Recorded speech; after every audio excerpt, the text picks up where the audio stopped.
예수님의 제자들은 이제 복음을 위해서 세상을 섬기는 그런 사명을 예수님으로부터 받았습니다. 지금도 그런 삶을 살아가지만 앞으로 성령 강림 이후에 더 구체적으로 복음을 위해 온 열방을 섬기는 그런 삶을 살아가게 될 것입니다. 그러나 복음을 위해 세상을 섬긴다라고 하는 것이 그렇게 말처럼 쉬운 일이 결코 아닙니다. 예수님도 그 사실을 아시죠? 그래서 예수님께서 그 제자들에게 무엇을 말씀하셨냐면 너희들이 복음을 위해 세상을 섬기는 것 알고 있고 또 그렇게 살아가겠지만 그 삶이 너무 힘들기 때문에 예수님의 도움이 없이는 그런 삶을 살 수 없다라고 하는 것. 그래서 예수님이 내 이름으로 무엇을 구하든지 내가 어떻게 해요? 시행하겠다. 행해주겠다. 이렇게 말씀하신 겁니다. 그렇기 때문에 예수님의 이름으로 무엇을 구한다라고 하는 것은 기본적인 전제는 복음을 위해 세상을 섬기는 그 일을 위해서 하나님의 뜻 안에서 기도하는 겁니다. 그런데 아무나 기도할 수 있는 것이 아니라 예수님의 이름으로라고 하는 것은 예수님의 보혈의 피로 죄사함을 얻고 예수님의 제자된 자의 자격으로서 그 자격을 가지고 복음을 위해 세상을 섬기려고 하나님의 도움을 예수님의 이름으로 구한다면 내가 하나님의 영광을 위해 너희의 기도를 듣고 시행하겠다라고 말씀하신 것이죠. 그래서 예수님의 이름으로 기도하라는 것은 모든 기도의 끄트머리에 예수님의 이름으로 기도했습니다를 붙이는 것도 틀리지는 않지만 더 근본적인 것은 이러한 예수님의 제자된 자의 자격을 가지고 복음을 위해 하나님의 뜻 안에서 예수님의 이름을 의지해서 기도하라는 것이 더 크다는 사실. 이것이 앞 시간까지 나누었던 내용입니다.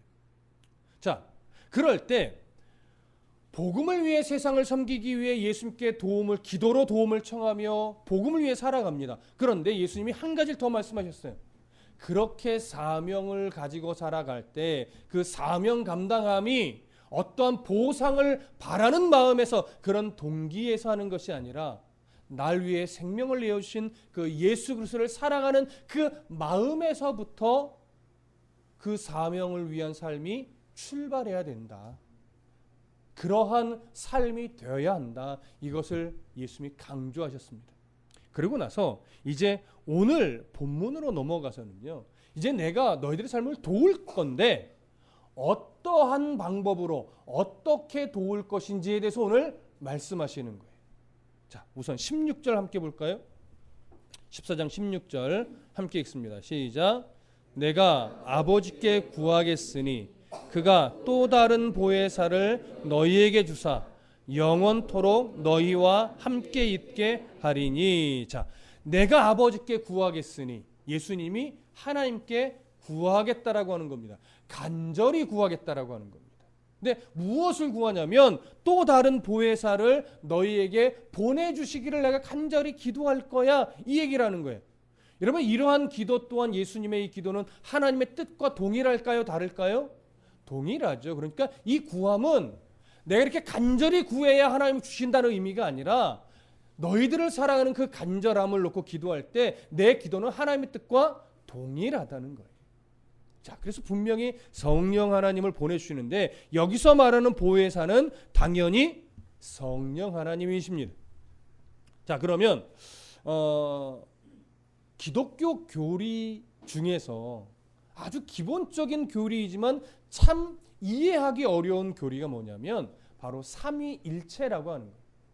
우리가 성령님을 성령 하나님이라고 보편적으로 부릅니다. 우리가 일반적으로 하나님 이렇게 부를 때는 성부 하나님을 말하는 겁니다. 보통 하나님 이럴 때는. 예수님은 어떤 하나님에 속하는 거예요? 성자 하나님에 속하는 거예요. 그러니까 어떨 때는 하나님, 어떨 때는 예수님, 어떨 때는 성령님 이렇게 표현하고 어떨 때는 왔다 갔다 하기도 하죠. 그래서 성부 하나님, 성자 하나님, 성령 하나님 이 세 분을 일컬어 우리는 삼위일체라고 하는데 삼위일체를 좀 간단히 좀 정리를 해 보겠습니다. 여러분, 삼위일체라고 하는 것은 이런 거예요. 성경을 구약부터 신약까지 쫙 훑어보니까 하나님이 나오는데 성부 하나님도 등장해요. 성자 하나님도 등장해요. 성령 하나님도 등장해요. 근데 이 세 분이 각각의 위치가 독립적으로 계시는 거예요. 독립적으로 성부 하나님이 계시고 성자 하나님이 계시고 성령 하나님이 계시는데 능력이나 어떤 속성에 있어서 결코 높고 낮음이 없이 똑같아요. 그러나 기본적인 역할은 이렇게 설명합니다. 성부 하나님은 모든 것을 작정하시고 성자 하나님은 그 작정하신 것을 실행하시고 성령 하나님 그 실행하신 것을 적용시키시는 이러한 역할이 나누어져 있습니다. 하지만 이것은 능력의 높고 낮음의 문제는 아니에요. 그래서 능력과 속성에 있어서는 동일하나 역할에 있어서는 구별된 높고 낮음의 문제가 아닌, 그래서 성부 하나님도 나오고 성령 하나님도 나오고 성자 하나님도 나오는데 능력과 속성에서는 전혀 다름이 없는, 높고 낮음이 없는 이런 하나님으로 나온단 말이에요. 그래서 얼핏 보면 세 분 하나님을 섬기는 것처럼 보이는데 또 성경 전체를 또 보다 보니까 이 세 분 하나님이 독립적으로 완전히 구분되지 않고 한 분이래요. 그래서 어릴 적에는 이런 하나님이 설명이 안 되니까 어릴 적에는 뭐라고 설명하냐면, 봐봐, 내가 목사님이잖아. 교회에 오면 나를 뭐라고 불러? 목사님이라고 부르지. 집에 가면 나를 뭐라고 부를까? 아빠라고 부르지. 부모님 집에 가면 나를 뭐라고 부를까? 아들 이렇게 불러. 자, 옳은 설명입니까? 옳은 설명은 아니에요. 삼위일체 하나님에 대한 한 부분을 설명하는 데는 맞으나 하나님에 대한 전체를 설명하는 데는 사실 틀렸죠. 이것을 양태론이라고 합니다. 본체는 하나인데 역할에 따라 이름을 다르게 불린다는 거죠. 삼위일체는 양태론이 아닙니다. 그렇다고 삼신, 세 분의 신을 섬기는 것도 아니에요. 기독교는 유일신입니다. 한 분 하나님을 섬겨요. 근데 성경은 성부 하나님, 성자 하나님, 성령 하나님이 각각 독립적 위치로 등장을 해요. 그런데 또 나누어지지 않고 하나래요. 그러다 보니까 이제 뭐 완전한 연합체 이렇게도 설명하지만 모든 것이 다 완벽한 설명은 아닙니다. 종교개혁자요 신학자인 칼빈이 이런 표현을 했어요. 나는 삼위일체라는 표현이 싫다. 왜냐하면 하나님에 대해서 정확한 설명이 아니기 때문에. 하지만 사람의 언어로 표현할 수 있는 최상의 표현이라고 여겨지기 때문에 나도 그 표현을 사용한다. 이렇게 설명을 합니다. 그래서 여러분, 삼위일체는요 결코 사람의 논리적 이성에 완벽하게 이해되도록 설명 불가합니다. 이건 믿음이 아니고서는 이해가 안 돼요. 그러니까 잘 보세요. 나는 삼위일체가 완전히 이해돼. 이렇게 말하는 건 둘 중에 하나예요. 정신 나갔거나 아니면 진짜 믿음의 눈으로 그것이 믿어지는 은혜의 선물을 받은 거예요. 여러분 무슨 말씀 이해되십니까? 삼위일체는요 신비예요. 신비. 여러분 신비로운 게 어떻게 논리적으로 100% 설명될 수 있겠습니까? 논리적으로 100% 설명되는 순간 그건 신비가 아니죠. 여러분 하나님을 다 알 수 있어요? 하나님을 우리가 다 안다라고 말하는 순간 하나님일 수 없습니다. 초월하신 그 하나님의 성품과 인격과 능력을 우리가 어떻게 다 헤아려 알아서 설명해낼 수 있겠습니까? 우리가 하나님에 대해서 안다라고 하는 것은요 100분의 1, 1000분의 1, 100만분의 1, 1000만분의 1 그것도 안 될 거예요. 그 조금 아는 것 갖고 우리는 정말 무지하게 싸워대죠. 누가 옳으냐 그르냐. 여러분 하나님이 하나님 되게 만들지 않는 이단적 사상 앞에서는 죽어라고 싸우는 게 맞아요 틀려요? 그건 맞죠. 왜냐하면 양보할 수 없는 거니까. 하나님이 아니게 만들어버리는 이단적 사상은 우리가 배격해야 돼요. 끊어내야 돼요. 그러나 성경을 해석하고 이해함에 있어서 다를 수 있어요. 저도 아무리 바르게 해석하려고 해도 저의 한계와 저의 어떤 부족함 때문에 다르게 해석할 수 있단 말이에요. 그러나 틀린 건 아니에요. 하나님은요, 얼마나 성경을 정확하게 해석하느냐 이걸 보는 것이 아니라 얼마나 바르게 해석해서 하나님을 바르게 전하려고 몸부림치느냐 그 중심을 보시는 거예요. 여러분 무슨 말씀 이해되세요? 그러니 여러분들이 저를 신뢰해 주는 이유는 저는 하나라고 생각합니다. 이태희 목사가 최선을 다해서 성경을 바르게 해석해서 바르게 전하려고 몸부림치고 있다라고 하는 것을 믿어주는 거죠. 여러분 제가 설교하는 걸 여러분 100% 맞다라고 다 인정하십니까? 그게 안 될 거예요. 될 수가 없어요. 그럼에도 불구하고 제가 여러분들에게 드리는 이 설교를 하나님의 말씀으로 아멘하고 받는 것은 최선을 다해서 공부하고 연구하고 많은 견해들을 수집해서 최대한 본문에서 벗어나지 않게 해석해내려고 애쓰고 있음을 여러분들이 인정하니까 아멘으로 받고 그 안에서 주시는 은혜를 바라보려고 노력하시는 거죠. 삼위일체도 그 부분 중에 하나예요. 어떤 분이 저보다 더 잘 설명할 수도 있을 거예요. 저의 설명의 한계는 여기입니다. 100% 이해할 수 없습니다. 삼신도 아니고 양태론도 아닙니다. 세 분 하나님이 등장하지만 능력과 속성에서 다름이 없고 동일하지만 한 분이십니다. 그래서 사람의 표현으로 가장 그래도 근접하게 표현한 설명이 바로 표현이 삼위일체라는 표현입니다. 그러한 삼위의 하나님 중 한 분이 누구예요? 성령 하나님인 거예요. 오늘 본문에서 예수님이 성자 하나님께서 그 성령 하나님을 보혜사로 우리에게 보내시겠다라고 오늘 약속하시는 장면입니다. 자, 그러면 예수님이 말씀하시는 이 보혜사에 대해서 우리가 조금 살펴보시죠. 16절 다시 한번 봅니다. 내가 아버지께 구하겠으니 그가 또 다른 보혜사를 너희에게 주사 영원토록 너희와 함께 있게 하리니. 자, 이렇게 말씀하시는데 여기 보시면 보혜사라고 번역을 했습니다. 자, 헬라어로는 뭐냐면 파라클레토스예요. 이 파라클레토스라고는 헬라어는 기본적으로 단어가 가지고 있는 의미가 뭐냐면 조력자, 변호사, 위로자, 중보자, 상담자 이런 의미를 다 가지고 있어요. 자, 성령 하나님이 이러한 역할들을 다 하실까요? 안 하실까요? 다 하시죠. 사실 이 단어가 표현하는 역할보다 훨씬 더 많은 역할을 감당하시죠. 성령 하나님은 바로 이런 역할, 또 더 많은 역할을 하시는 분입니다. 그런데 본절을 우리가 읽은 이 16절을 자세하게 보시면 예수님이요 이렇게 표현하지 않았어요. 내가 아버지께 구하겠으니 보혜사를 너희에게 주사 이렇게 설명하지 않고 뭐라고 설명하냐면 또 다른 보혜사를 너희에게 주사 이렇게 표현합니다. 그냥 보혜사 이렇게 설명하지 않고 또 다른 보혜사 이렇게 말씀하셨다는 얘기예요. 자, 그러면 왜 예수님이 다른 보혜사라는 표현을 했을까? 다른으로 번역된 헬라어는 알로온이라고 하는 단어예요. 이 알로온이라고 하는 헬라어는 어떤 의미를 가지고 있냐면 종류가 다른 어떤 것을 말하는 게 아니에요.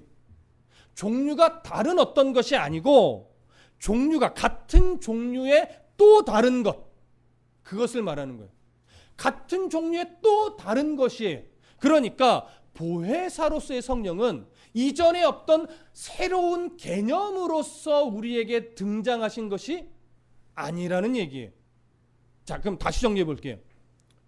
또 다른 보혜사를 보낸다라고 하는 것은 어떤 의미냐면 보혜사로서 자신이 하시던 역할을 다시 똑같이 수행할 다른 보혜사를 뭐 한다는 거예요? 보내주신다는 얘기예요. 자, 그러면 이 의미로 이해한다면 예수님은 보혜사입니까? 아닙니까? 예수님도 보혜사예요. 그래서 또 다른 보혜사이신 누구를 보내요? 성령님을 보내는 거예요. 그러면 예수님은 어떤 보혜사냐? 육체로 이 땅에 오셔서 우리 옆에 계시면서 우리를 도우셨던, 우리를 하나님 앞으로 인도했던 그런 보혜사예요. 성령님은요, 영으로 오셔서 우리 심령 안에 내주하심으로 우리를 도우시는 그런 보혜사예요. 그래서 조금의 차이점은 있으나 사실 그 행하시는 일이나 역할에 있어서는 같아요, 달라요? 같아요. 예수님도 그래서 보혜사예요. 성령님은 예수님과 같은 또 다른 보혜사인 겁니다. 예수님은 공생의 모든 사역 기간 동안에 누구의 뜻대로 말씀하시고 이적을 베풀고 삶을 살아내셨죠? 하나님의 뜻 안에서, 뜻 그대로 하나님의 뜻과 어긋나는 것을 할 수 있는 능력은 있으나 하지 않으셨어요. 왜냐? 예수님도 하나님이시기 때문에. 그러면 성령님은 하나님 뜻과 다른 일을 하실까요? 똑같은 일을 하시죠. 하나님의 뜻 안에서 우리를 돕고 변호하고 상담해주고 이끌어주시면서 하나님을 바라보게 만들고 은혜의 백성답게 살게 하는 그런 바로 보혜사, 또 다른 보혜사가 바로 성령 하나님이신 겁니다.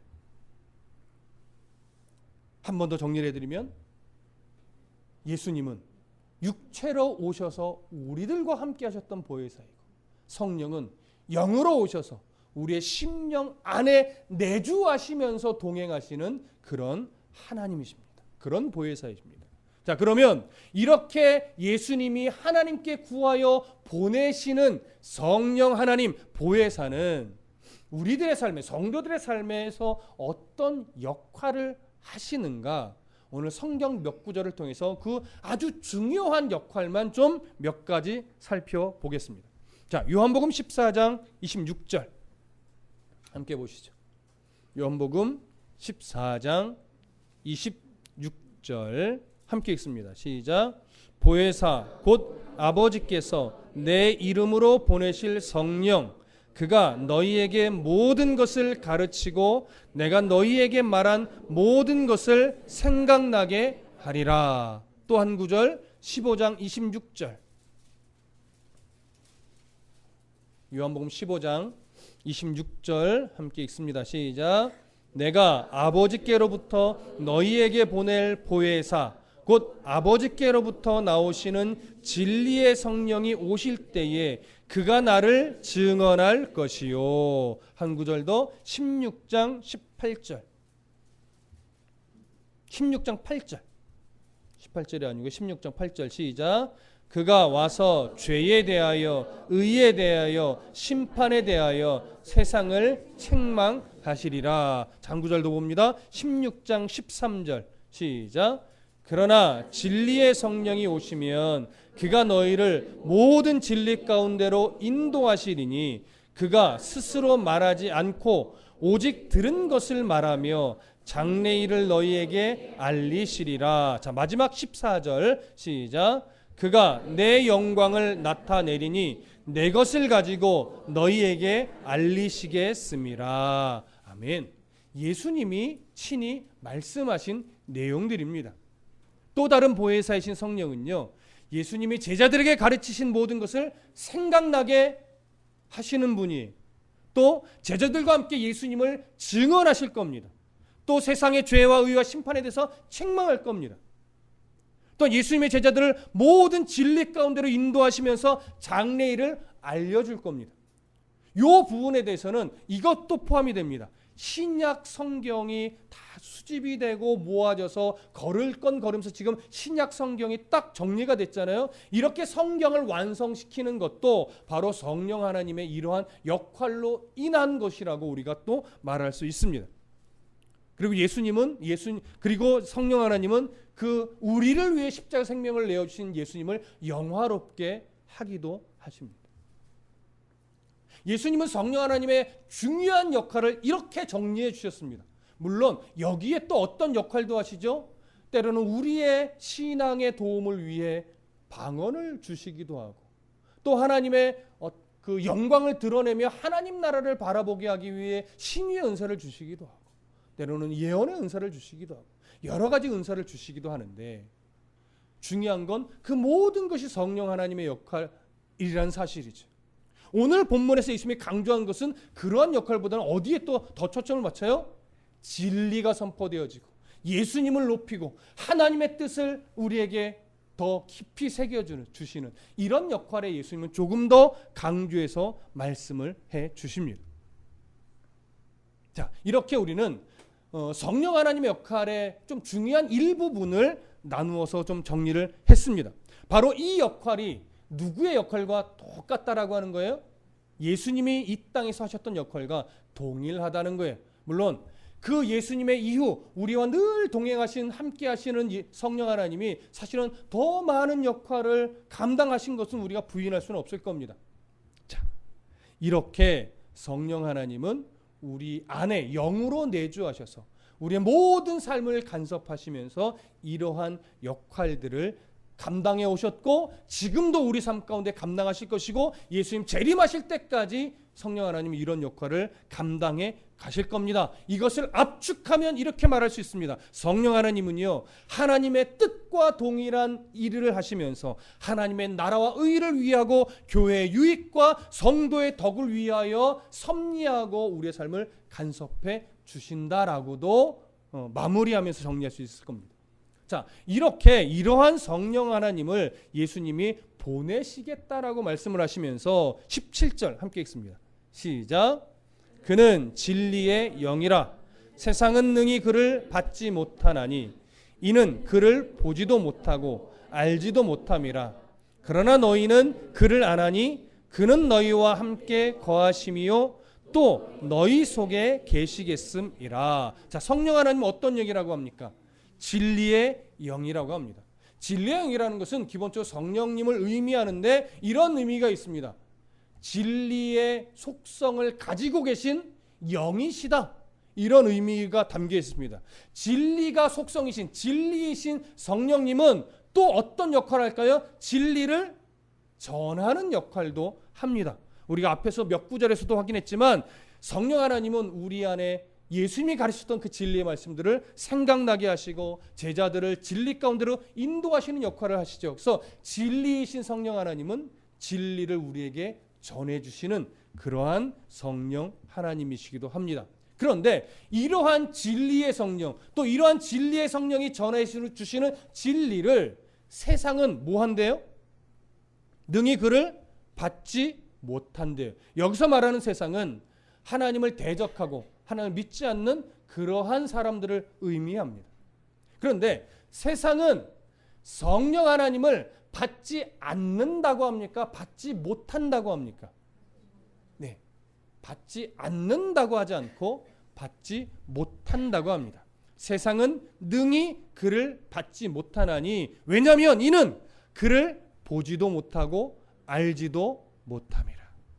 여러분, 왜 세상은 성령 하나님을 보지도 못하고 알지도 못할까요? 예수 그리스도의 보혈의 은혜로 죄사함을 받고 거듭난 자들이 아니기 때문에, 거듭난 자가 아니기 때문에 성령 하나님을 인식할 수가 없어요. 볼 수가 없어요. 왜냐하면 그 안은, 그들의 심령은 죄인의 이 죄에 사로잡힌 자이기 때문에 성령 하나님이 그 안에 들어갈 수 있을까요? 없을까요? 없어요. 그래서 그들은 성령 하나님을 인식하지 못합니다. 알지 못합니다. 그래서 성령을 받을 수 없습니다. 성령이 전하는 진리를 들을 수 없는 겁니다. 그러나 중간에 뭐라고 말해요? 너희는 믿음의 백성들이죠. 우리죠. 너희는 그를 아나니 그는 너희와 함께 거하심이요 또 너희 속에 계시겠습니다. 우리는 성령 하나님을 안다고 합니다. 여러분, 우리가 왜 성령 하나님을 알까요? 똑똑해서? 교회 오래 다녀서? 직분을 받았으니까? 그거 아니에요. 그렇죠? 우리가 다른 사람보다 성품이 좀 더 온유하니까? 그거 아닌 거 아시죠? 우리는 성격과 상관없이, 지식의 많고 적음과 상관없이, 부의 많고 적음과 상관없이, 명예의 높고 낮음과 상관없이 하나님이 우리를 사랑하여 선택하셔서 예수 그리스도 십자가의 보혈의 은혜를 덧입게 해주심으로 말미암아 우리를 거듭나게 해주셨기 때문에 그래서 우리는 성령 하나님을 인식하고 내주하시는 성령 하나님을 느끼며 그분을 아는 거예요. 그래서 오직 하나님의 은혜로 우리는 성령 하나님을 알고 있고 우리 속에 계신 성령 하나님의 은혜로 살고 있음을 우리는 고백하는 자입니다. 여러분, 이 고백, 성령 하나님의 은혜로 우리는 살아갑니다라고 하는 고백, 이 고백을 하는 이 자체가 바로 은혜를 받은 백성임의 증거입니다. 예수 그리스도의 보혈의 피가 우리의 속사람을 깨끗하게 했기 때문에 여전히 부족하지만 성령 하나님은 우리 안에 내주하십니다. 우리가 오늘 말 실수했다고, 야, 너 예수 믿는 사람이 그렇게 말해서 되냐고, 나 네 안에 못 있겠다 더러워서 이러고 나가시는 분이 아니에요. 우리의 행실이 좀 나쁘고 우리의 말이 거칠고 우리가 좀 뭐라고 그럴까, 예수 믿는 사람답지 않게 살고 있다고 해서 예수님이 난 네 속에 못 있겠다 나간다 이러는 분이 아니란 말이에요. 보혈의 피로 깨끗하게 된 심령 가운데 늘 거하셔서 우리의 부족함을 일깨워주고 고치게 하시고 우리의 연약함을 위로하시며 또 다시 세워가시는 그런 하나님, 그런 보혜사란 말이에요. 그러니까 그런 보혜사이신 하나님이 우리 안에서 내가 이렇게 살아가는데 예수님이 날 싫어서, 성령님이 날 싫어서 나가시진 않나? 이런 고민은 참 바보 같은 고민이에요. 여러분들이 이 성령 하나님을 제발 좀 나가세요 해도 예수님, 성령 하나님이 나갈까요? 안 나갈까요? 안 나가세요. 여러분이 포기하세요. 왜냐하면 성령 하나님은 우리를 절대 포기하시는 분이 아니기 때문에. 그러니 성령 하나님의 붙잡혀서 살아가는 것이 얼마나 큰 복인가를 빨리 깨닫는 사람이 진짜 복된 사람인 거예요. 잘 보세요. 18절 함께 읽습니다. 시작. 내가 너희를 고아와 같이 버려두지 아니하고 너희에게로 오리라. 자, 고아라고 하는 것은 기본적으로는 부모가 없는 아이를 말합니다. 세상에 변호도 받지 못하고 도움도 받지 못한 가장 불행한 사람.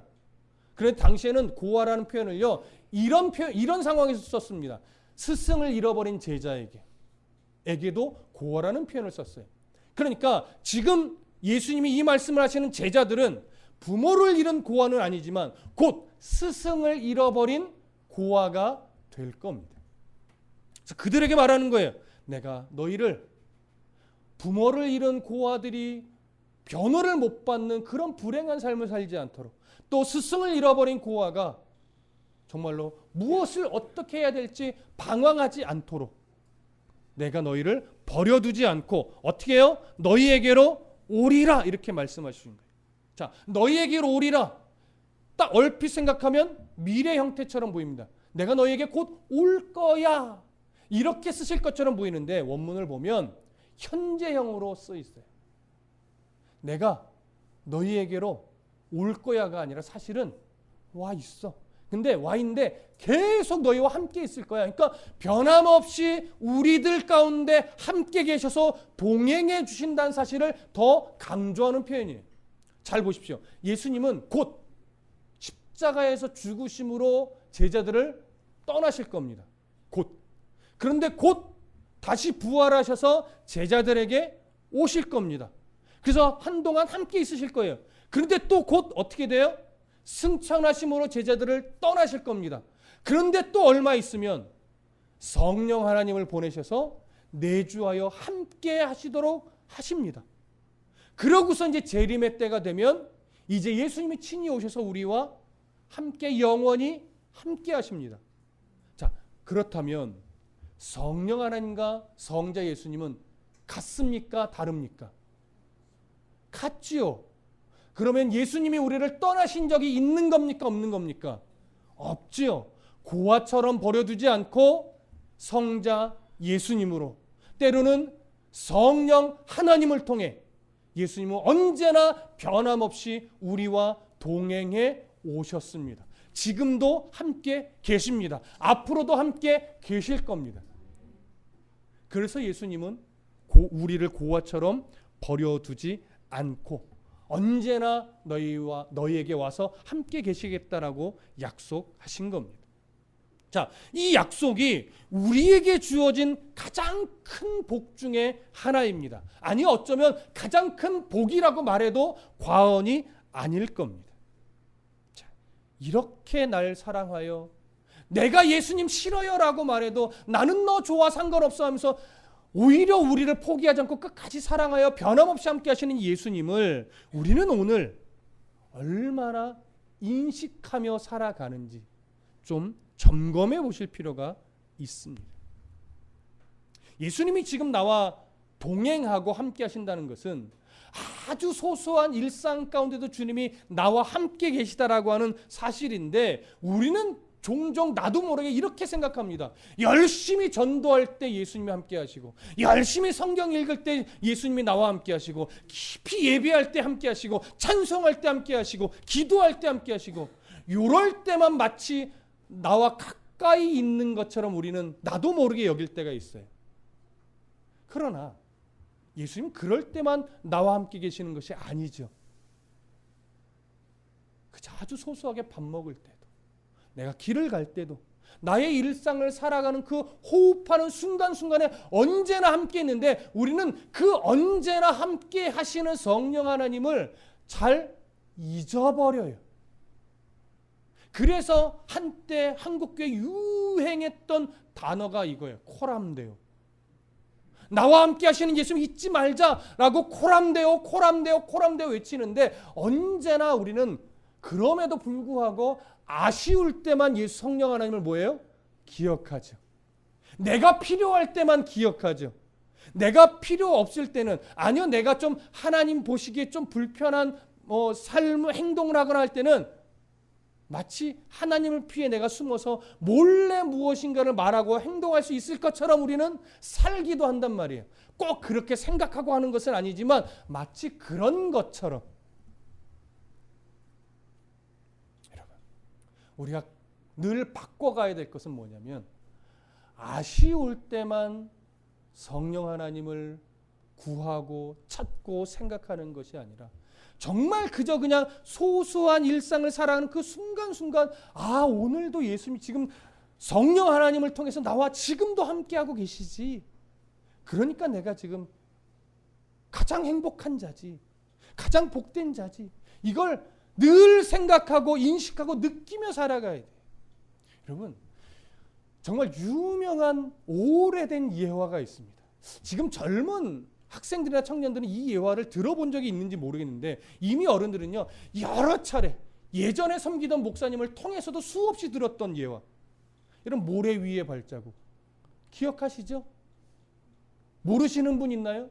젊은 친구들은 조금 모를 수 있어요. 이런 겁니다. 어느 한 사람이 꿈을 꿨습니다. 그 꿈속에서 예수님과 함께 해변을 다 걸어가는 거예요. 걸어가다 보니까 지난날의 삶이 스크린처럼 쫙 훑어와요. 언제나 나와 함께 걸어가시면서 두 사람의 발자국이 이렇게 생겨왔던 삶의 흔적들을 보는 거예요. 그래서 참 감사했어요. 기뻤어요. 근데 어느 순간 그 발자국이 두 사람의 발자국이었는데 한 사람의 발자국만 보이는 거예요. 그래서 이 사람이 생각했어요. 꿈속에서, 저 한 사람의 발자국이 있을 때는 내가 어떻게 살아갈 때지? 생각해보니까 내가 정말 힘들 때, 내가 너무 어려울 때, 때로는 몸이 아플 때, 이렇게 가장 힘들고 어렵고 고난 중에 있었던 순간인 걸 알았어요. 근데 그때는 한 사람의 발자국인 거예요. 그래서 너무 예수님이 섭섭해가지고 예수님께 물었습니다. 예수님, 나와 함께 동행하신다면서요, 변함없이 나와 함께 하신다면서요, 왜 그때는, 그 힘들고 어려운 그때는 왜 나와 함께 안 계셨던 거예요? 왜 한 사람의 발자국밖에 없어요? 이렇게 불평하듯이 원망하듯이 묻자, 예수님이 그 사람에게 뭐라고 대답합니까? 나의 소중한 아이야, 나는 결코 너를 떠난 적이 없었다. 네가 그 고통과 그 환난을 당하며 힘겨워할 때 그 발자국은 너를 업고 갔던 내 발자국이었어. 무슨 의미입니까? 여러분, 정말 힘겨울 때 그 삶을 견디어 낼 수 있었던 것이 내가 참고, 내가 인내하고, 내가 기도해서라고 우리는 종종 생각합니다. 그러나 돌아보십시오. 여러분들이 잘 견딘 것이 아니라 성령 하나님이 여러분 잘 견뎌내도록 같이 울고 같이 부둥켜 안고 건너갈 수 있게 성령 하나님이 도우신 거란 말이에요. 이것이 인정될 때 비로소 우리는 성령 하나님을 진심으로 인정을 하고 인식하는 거예요. 그 은혜를 아는 사람이 되는 거예요. 여러분, 오래 사신 어른이면 어른대로 지난 날을 다시 돌아보십시오. 아직 젊은 청년이면 그래도 그 청년의 시절 되돌아보십시오. 정말 한순간도 성령 하나님의 도우심이 없었던 때가 있었는가? 내가 주님을 멀리할 때는 나보다 나를 더 안타까워하시면서 눈물을 흘리며 내가 돌아올 수 있도록 끊임없이 기도하시고 안내하시고 부르셨던 그 하나님, 내가 힘겨울 때는 나를 부둥켜 업고 그래도 견뎌야 돼, 그래도 건너가야 돼 하면서 오히려 나를 업고 가셨던 그 성령 하나님의 은혜, 이걸 기억해 내셔야 됩니다.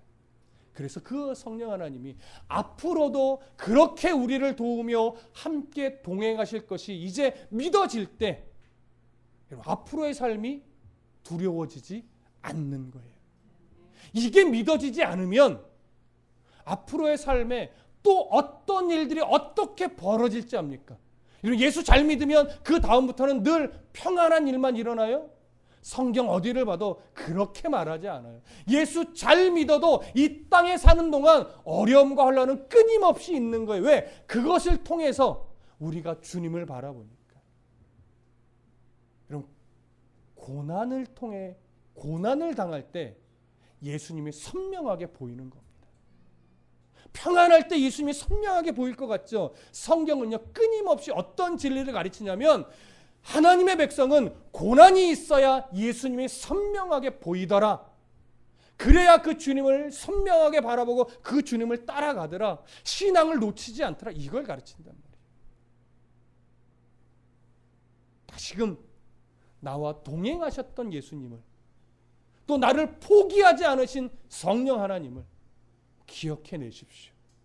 그리고 가슴에 새기셔서 그렇게 내 지난 세월 변함없이 어떠한 순간에도 나와 동행하셨던 그 하나님이 앞으로의 모든 순간에도 함께 하실 것을 믿고 담대함으로, 기쁨으로, 감사함으로 주님과 동행해 가시는 그런 복된 성도가 되시기를 간절히 축복합니다.